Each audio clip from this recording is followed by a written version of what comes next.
This is the reading for day 44 of the year 2022, February the 13th, 2022. I am reading from the New Living Translation of the Chronological One-Year Reading Bible. Today's scripture is from the book of Exodus. Exodus chapter 37, starting at verse 1. Heading: Building the Ark of the Covenant. Next, Bezalel made the Ark of acacia wood, a sacred chest 45 inches long, 27 inches wide, and 27 inches high. He overlaid it inside and outside with pure gold, and he ran a molding of gold all around it. He cast 4 gold rings and attached them to its 4 feet, 2 rings on each side. Then he made poles from acacia wood and overlaid them with gold. He inserted the poles into the rings at the sides of the ark to carry it. Then he made the ark's cover, the place of atonement, from pure gold. It was 45 inches long and 27 inches wide. He made 2 cherubim from hammered gold and placed them on the 2 ends of the atonement cover. He molded the cherubim on each end of the atonement cover, making it all of one piece of gold. The cherubim faced each other and looked down on the atonement cover. With their wings spread above it, they protected it. Heading: Building the table.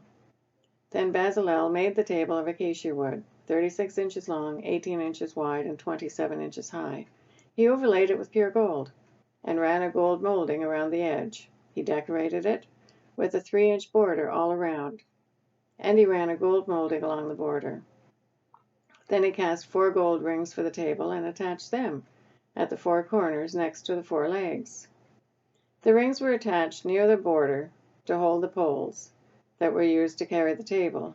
He made these poles from acacia wood and overlaid them with gold.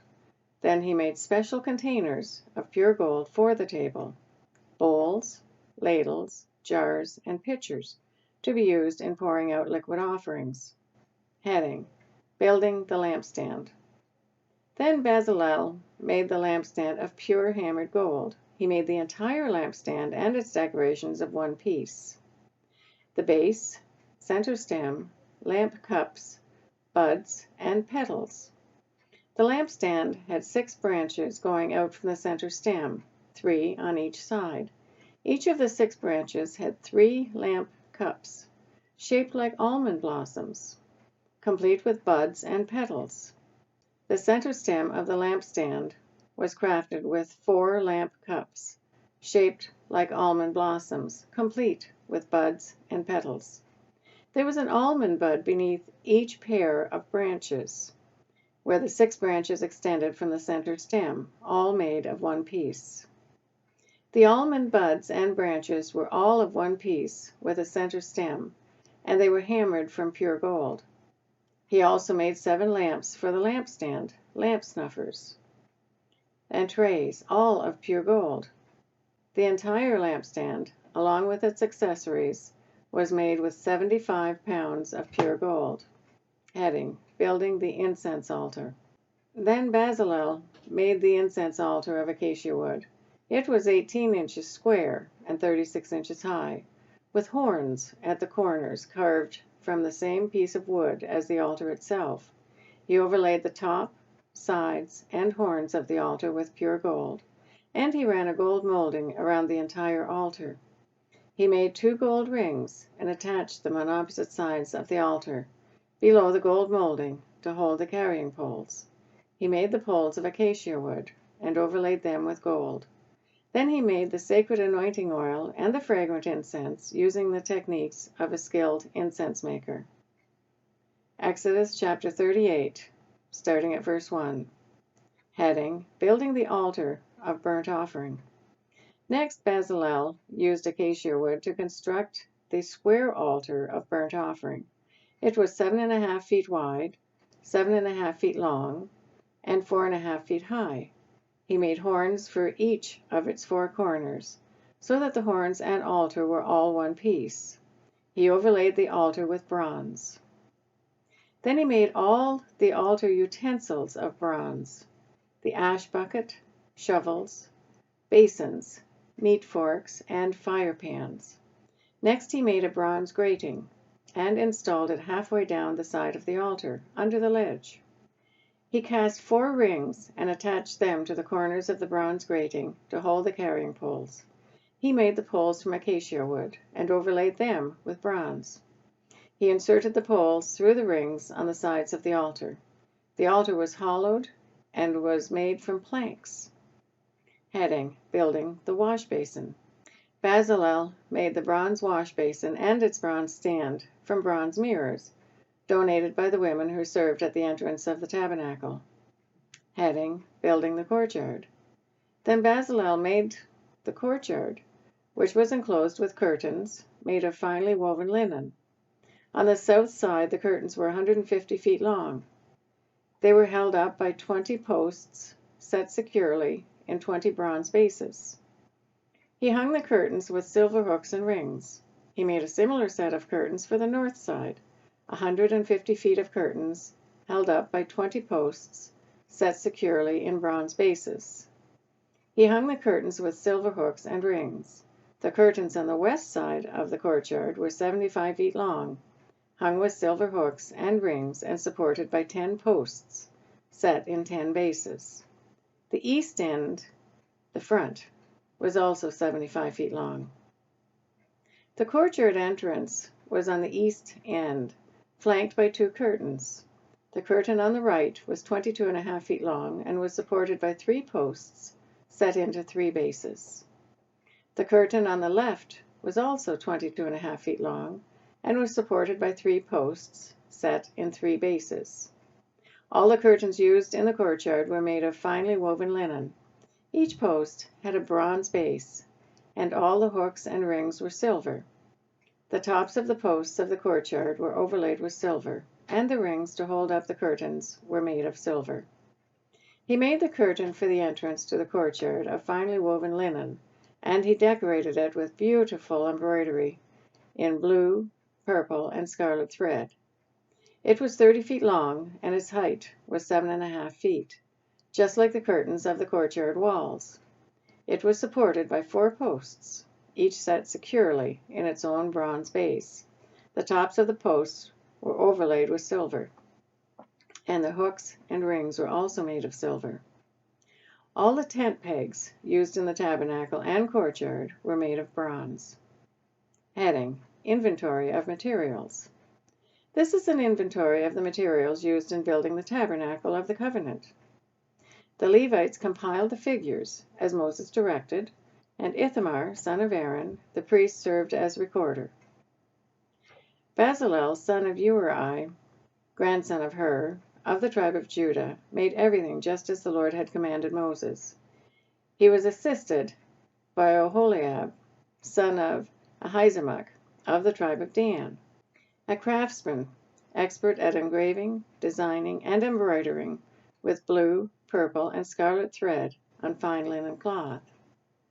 The people brought special offerings of gold, totaling 2,193 pounds, as measured by the weight of the sanctuary shekel. The gold was used throughout the tabernacle.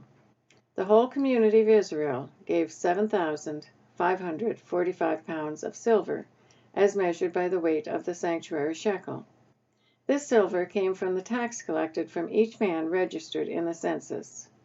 The tax is 1 bekah, which is half a shekel, based on the sanctuary shekel. The tax was collected from 603,550 men who had reached their 20th birthday.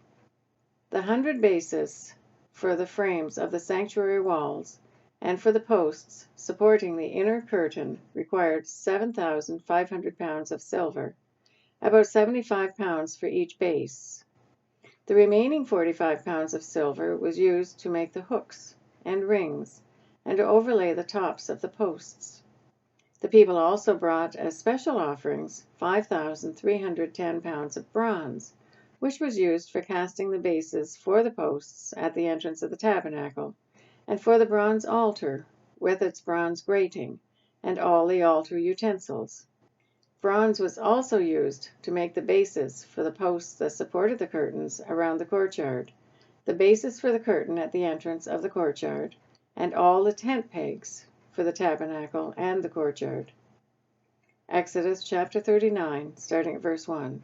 Heading, Clothing for the priests. The craftsmen made beautiful sacred garments of blue, purple, and scarlet cloth, clothing for Aaron to wear while ministering in the holy place, just as the Lord had commanded Moses. Heading, Making the ephod. Bezalel made the ephod of finely woven linen, and embroidered it with gold, and with blue, purple, and scarlet thread. He made gold thread by hammering out thin sheets of gold and cutting it into fine strands.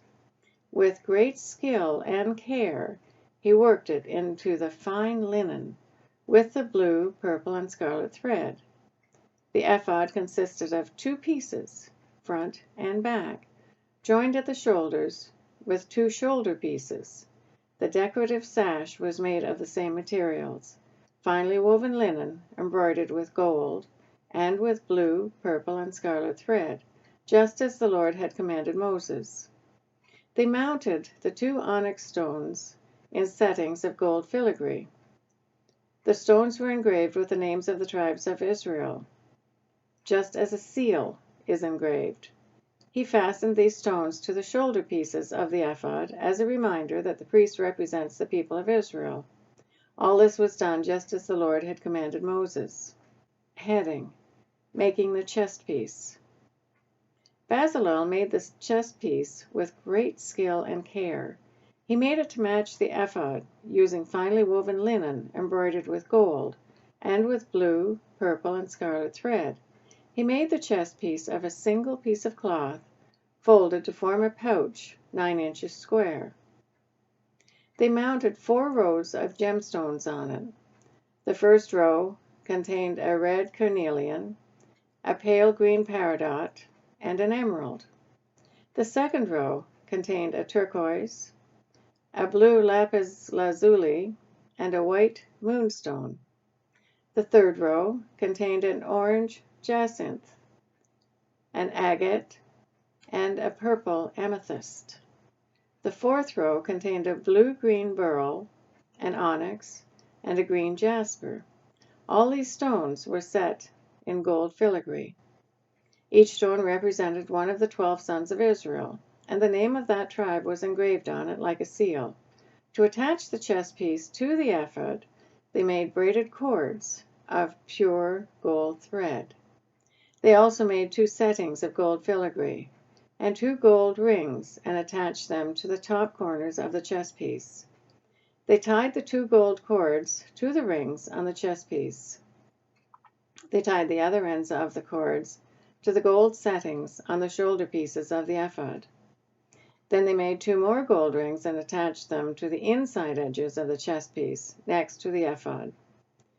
Then they made 2 more gold rings and attached them to the front of the ephod below the shoulder pieces, just above the knot where the decorative sash was fastened to the ephod. They attached the bottom rings of the chest piece to the rings on the ephod with blue cords. In this way, the chest piece was held securely to the ephod above the decorative sash. All this was done just as the Lord had commanded Moses. Heading, Additional clothing for the priests. Bezalel made the robe that is worn with the ephod from a single piece of blue woven cloth, with an opening for Aaron's head in the middle of it. The opening was reinforced with a woven collar so it would not tear. They made pomegranates of blue, purple, and scarlet yarn, and attached them to the hem of the robe. They also made bells of pure gold and placed them between the pomegranates along the hem of the robe, with the bells and pomegranates alternating all around the hem. This robe was to be worn whenever the priest ministered before the Lord, just as the Lord had commanded Moses. They made tunics for Aaron and his sons from fine linen cloth. The turban and the special head coverings were made of fine linen, and the undergarments were also made of fine woven linen.